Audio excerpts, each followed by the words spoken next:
a educação. Tem a Política Nacional de Educação Especial, tem o Decreto 6.571 de 2008, que é o financiamento para atendimento educacional especializado aos alunos públicos.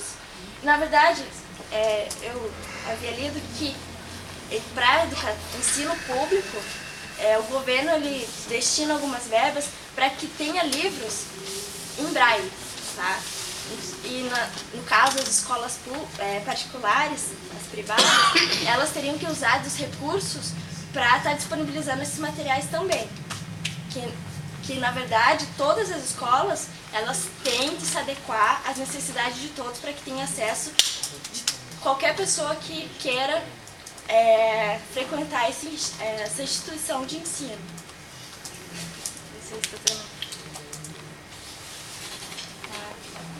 E daí eu quero só terminar já. Que o que a gente pretende aqui é que a gente não espera que as pessoas que tenham deficiência elas procurem se integralizar por sei lá, vontade própria, assim, que ela tenha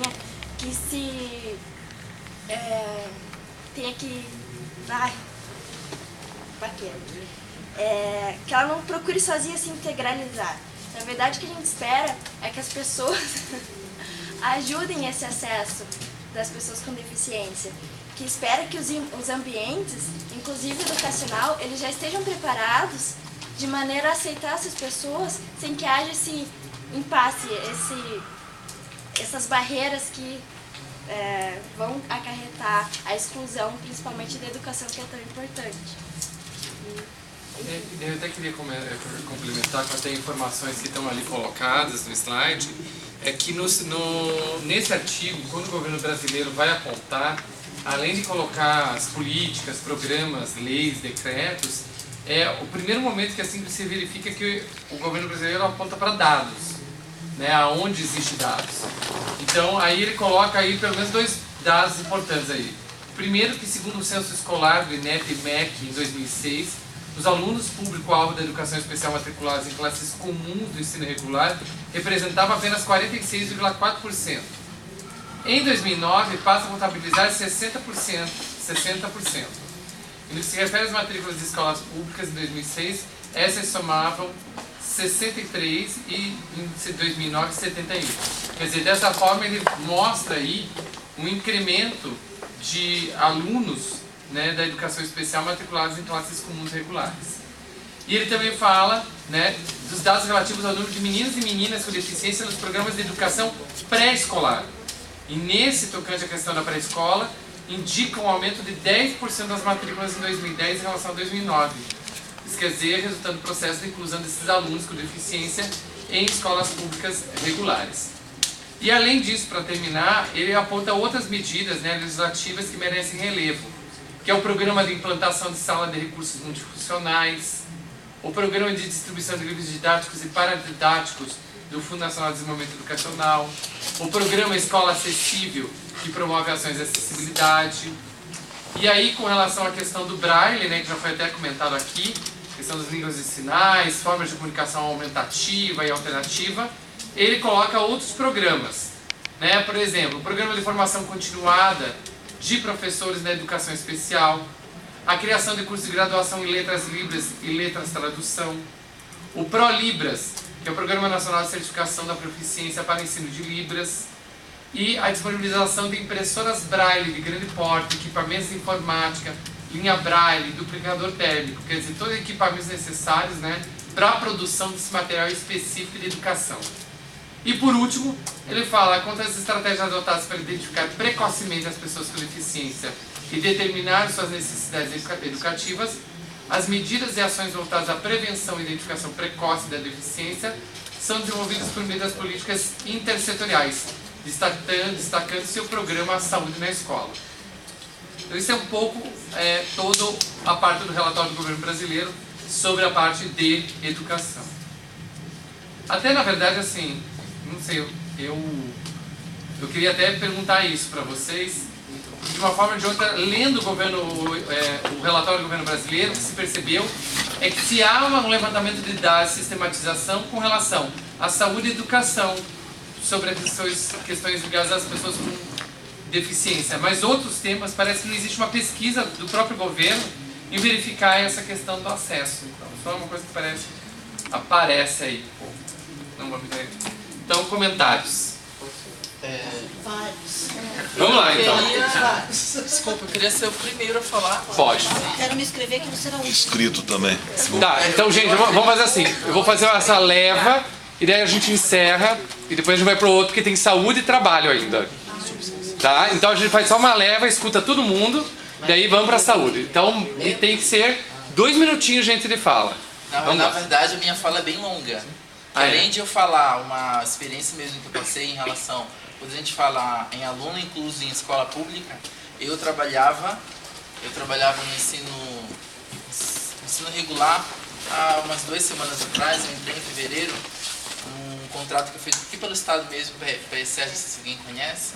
E eu trabalhei numa escola onde eu fazia interpretação para 2 alunos surdos no 2º grau, no 2º ano do ensino médio, e à tarde para uma aluna no 1º ano. Então, o trabalho que eu fazia era de interpretação, acesso à comunicação, ensino em sala de aula. Só que qual foi o problema que houve? Que a escola em si, ela não conhecia a função do tradutor-intérprete em língua de sinais. Eu tinha a minha postura de não me envolver no ensino-aprendizagem desse aluno. Eu procurava não interferir na questão de comunicação dele, questão passagem de mensagem. Algumas pessoas conhecem a questão da função do intérprete e usam o termo de fidelidade. Só que o termo de fidelidade na área de sua tradução ela caiu. O que a gente usa hoje é lealdade. Porque quando eu sou tradutor, eu vou fazer uma tradução de um texto, não importa o texto, importa as partes que são envolvidas. Então as partes eram eu, intérprete, os alunos surdos, o professor, a comunidade escolar. Só que qual foi o problema? Os alunos, parece que eles foram reprimidos durante anos, porque o intérprete que trabalhava com eles nunca passava a informação da maneira que eles queriam. E eu simplesmente passava a informação para eles, professores, para a comunidade escolar. Só para finalizar, eu saí da escola porque eu recebi proposta para interpretar, inclusive, para o Caio, seu filho estudando na TFPR, eu sou intérprete dele lá. Eu estou 2 semanas trabalhando com seu filho, sou intérprete dele. Saí de lá porque não aguentei a situação que estava, que era constrangedor mesmo. Então tive que sair. E os alunos, comuniquei núcleo educacional, comuniquei o CAS, que é o órgão onde a gente faz atendimento em relação à área da surdez, nós intérpretes do Estado. Então é muito complicado porque às vezes a escola não conhece a função do intérprete. Ela acha que o intérprete é aquele professor que está ali com aquele aluno, que vai ensinar ele, que vai tirar as dúvidas dele. E às vezes mesmo eu falo, eu sou intérprete, eu conheço outros que se dizem intérpretes, que acabam fugindo do seu papel, acabam fazendo confusão em relação às suas atribuições em sala de aula, e quando vai, por exemplo, um profissional, digo como eu, como outros amigos meus, que fazemos a função de um tradutor-intérprete, acaba tendo atrito e confusão em relação aos papéis. Por quê? Porque as pessoas acham que ele é o professor, ele é alguém que vai tirar as dúvidas, ele é alguém que pode cobrar. Não. Aí eu estou estudando uma disciplina no curso de graduação que eu faço, Letras Libras, sobre a hierarquia do tradutor-intérprete em sala de aula. Muitos intérpretes acham que são dono do aluno surdo, acham que mandam no aluno surdo. E aí começa a ter atrito entre surdo e entre intérprete. Né? Então, só uma outra... Esse é um desabafo que eu queria fazer mesmo, porque a gente vê a questão do decreto 5.626, onde tem as atribuições do profissional intérprete, dos cursos de formação. Gostaria de destacar essa questão do curso de formação. A UFSC é a única universidade no Brasil que implementa um curso onde forma. Nós temos aqui, acredito que a grande maioria dos surdos que estão aqui, eles são alunos do Letras Libras. Eu sou aluno do Letras Libras. A UFSC em Santa Catarina é a única universidade que está formando esses profissionais, nenhuma outra está. Muitas universidades tentam abrir curso, mas não conseguem. Agora, por quê? Porque não tem profissional, doutores e mestres na área da educação em língua de sinais, linguística, estudo da tradução, para formar profissionais. Não tem. A minha vivência com surdo é desde os meus 9 anos, mas profissionalmente eu trabalho desde 2003 e estou aqui no Paraná hoje. Mas muitas das vezes é a falta mesmo de incentivo. Não tem. O governo não dá curso de formação para nós. A UFSC é a única. Em 2008 começou um curso que eu estou fazendo, que é o Bacharelado em Letras Libras, que vai me formar como pesquisador e como profissional para fazer tradução e interpretação. Os surdos que estão aqui serão professores em nível superior. Então, outra instituição em nível federal, ou estadual, ou particular, que tem esse curso? Não tem. Nenhuma outra tem. Então, cadê esses incentivos, a questão mesmo da legislação? Então, a gente está em 2011. Aí tem mais 4 anos, onde tem um prazo de 10 anos para ver a implementação desses profissionais e para inserir a disciplina de Libras em 100% em todas as instituições. Aí cadê os professores? Cadê os intérpretes para dar acessibilidade para os alunos surdos, inclusos em sala de aula? É por isso que os surdos eles defendem a educação bilíngue. O que seria educação bilíngue? Uma escola só para surdo. Aí a gente fala, não é segregação, mas eles terem uma educação em que seja na língua deles. Aí eu mesmo vi uma fala de um professor lá do Ceará, o Emiliano. Ele tem um filho surdo, onde ele falou assim que o cego, imagina se um cego vivesse num mundo onde só tinha surdo e que os surdos eles usassem a língua de sinais. Então o cego não ia ver a língua de sinais. Aí ele falou no final, o surdo não ouve português. Então cadê a acessibilidade? Cadê um espaço onde eles podem interagir? E só para finalizar, o próprio professor Capovilla da USP, ele fez uma pesquisa de 10 anos. E ele provou de que o surdo ele tem um desenvolvimento maior, onde ele adentra em um espaço onde o ensino é na língua de sinais. O Capovilla fez uma pesquisa de 10 anos e ele provou de que o surdo ele desenvolve, assim como uma pessoa ouvinte, num espaço onde a língua de instrução é a língua de sinais. Então as pesquisas, os próprios autores, a professora Ronice mesmo, Quadros, daqui Rossano Final, Carnota, Quadros, são pessoas que provam cientificamente que o surdo ele precisa da língua dele para receber instrução e para interagir com a sociedade, senão não teria condição. Só para complementar a tua fala, Té, que foi que eu ouvi isso de uma professora numa mesa redonda que teve, onde estava até um desembargador, o doutor Ricardo, e essa professora ela colocou exatamente assim, que tinha alunos com problema surdo, né, que uns eram avançados na linguagem e outros não. E ela tinha essa dificuldade com essa escola inclusa, porque ela não poderia parar para e daí continuar, entendeu? Porque ela ia perder a aula que ela estava interpretando. Então tem essa dificuldade também. A lei, eu acho que ela, eu estou fazendo uma pesquisa e eu vi que ela tem uma dificuldade tamanha, porque existem 5 tipos de deficiência: a múltipla, a visual, a auditiva. Então, ela não define, em alguns momentos, referente a esse tipo de situação. Quando eu fui fazer a minha pesquisa, eu dei início a ela, eu fui querer falar de uma forma... Exato, eu não consigo falar de maneira genérica, porque cada um tem um tipo de limitação. Então não dá, e eu vejo essa dificuldade na lei. E por isso que ocorre muitas das vezes a dificuldade para eles também. Aí ela vem e pergunta e fala assim, como ela até colocou sobre, eu não consigo ver lá, fala para clicar na mão verdinha, como é que eu vou clicar nessa mão verde se eu não estou visualizando ela? Entendeu? É por causa dessa dificuldade que a lei não está conseguindo absorver. Ok, aqui, depois lá atrás, depois aqui na frente.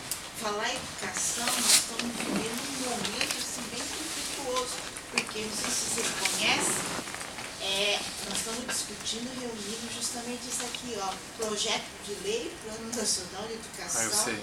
certo? Que nós estamos mobilizando que, no caso, vocês até colocaram de uma forma até romântica, que eu vejo, que está tudo bem, a questão do atendimento educacional especializado. Não foi a gente, isso é o governo brasileiro, pelo amor de Deus, não me ponha ninguém, não me meta nisso. Mas estou falando assim, da forma que está. Sim. Que está muito, porque a coisa está muito grave. Porque quando fala em atendimento educacional especializado, o AEM, tá? Que já está contemplado, porque até tem uma lei que é a resolução, vocês falaram de resolução 04 de 2009, mas tem outra resolução que é 07 de 2010, que tem um capítulo, a questão lá de 9 anos no ensino fundamental, mas tem um capítulo só de acessibilidade, que seria interessante também, no caso, citar que existe esse complemento, né, falando da acessibilidade e com a EE, só que quando fala EE, está tudo, no caso, já sabendo de onde que vem todo esse processo de inclusão, que é uma tendência internacional, educação para todos e tudo mais. Só que quando fala em educação inclusiva, abafou totalmente o que seria educação especial, tá? De professor especializado, no caso, a luta de anos e anos que foi constituída, muito pelo contrário, falar dessa palavra educação especial é praticamente um sinônimo de retrocesso, porque o pessoal fala que coisa ultrapassada. E não é bem por aí que a gente tem que discutir a inclusão. Porque se apoio educacional especializado, não é só o Braille que vai assegurar a inclusão. Não é só Libras, o intérprete que vai assegurar a inclusão. É um cínico dentro de um paradigma inovador, com certeza, e com isso a gente não encontra dentro do ensino regular. E outra coisa que eu digo, e como é que faz sim um apoio realmente de pessoas especializadas, como eles querem já. Quantos e quantos anos a gente faz passeata para não fechar as escolas especiais? É o que, no caso, tem acontecido, a nossa luta, que quando fala nesse tema número 4, só fala no AEE, não contempla em nenhum momento a escola especial. Tá certo? Nem a escola bilíngue. Muito menos as questões desses aspectos de assegurar o direito educacional e linguístico dentro dessa nossa, eu fiquei até assim, digamos assim, me segura porque, meu Deus do céu, é o que nós estamos lutando. Porque tá certo, o documento apresenta, mas no caso, praticamente está estagnando todo, digamos, como um recurso educacional, pedagógico, necessário para todas os alunos com deficiência. Eu só continuo um pouquinho. Pode. Nós temos que ir resumindo. No meu ponto de vista, o ensino especial nunca esteve tão mal como está indo. Olha, vocês talvez achem meio forte. Porque o que eles estão, por exemplo, tudo que foi especial, no caso eu vou falar com referente ao surdo, eles prepararam as propostas, tudo que vinha ao encontro deles, porque eles sentem na pele o problema. Foi para a plenária, na plenária foi aprovado, quando foi para o documento final, claro que é um projeto, excluído. Todas as propostas especiais dele foram excluídas. Não existe a palavra escola bilíngue, que é o que o surdo, é a primeira proposta que é apresentada. É o que eles estão lutando no Brasil lá fora pela escola bilíngue. Foi extinguida. Escola especial, eu quero que alguém ache no documento escola especial. Inclusão. Gente, vamos falar agora em inclusão. Para quem tem experiência em sala de aula, vocês acham que pegar uma criança, eu quero pegar agora uma criança surda, sem falar das outras deficiências. Eu pego, tem uma professora aí com 30 alunos normais. Aí vem de paraquedas para essa professora uma criança surda. Dali a pouco vem mais uma criança deficiente mental. Caiu de paraquedas para essa professora. Essa professora não tem preparo nenhum, embora coloque o que não está acontecendo no geral. Um bom intérprete aí. Vocês acham que vai dar certo? Mas jamais, gente, vai dar certo. Isso aqui eles estão manipulando todas as pessoas especiais. Em resumo, o que eu quero dizer é isso, eles estão manipulando e nós vamos ter que abrir muito bem o olho. Nós vamos ter que fazer esse documento, acompanhar, brigar de verdade, porque eles estão fazendo de tudo para colocar todo mundo num saco e amarrar uma pedra bem firme e jogar no rio. Lá atrás. Oi. Você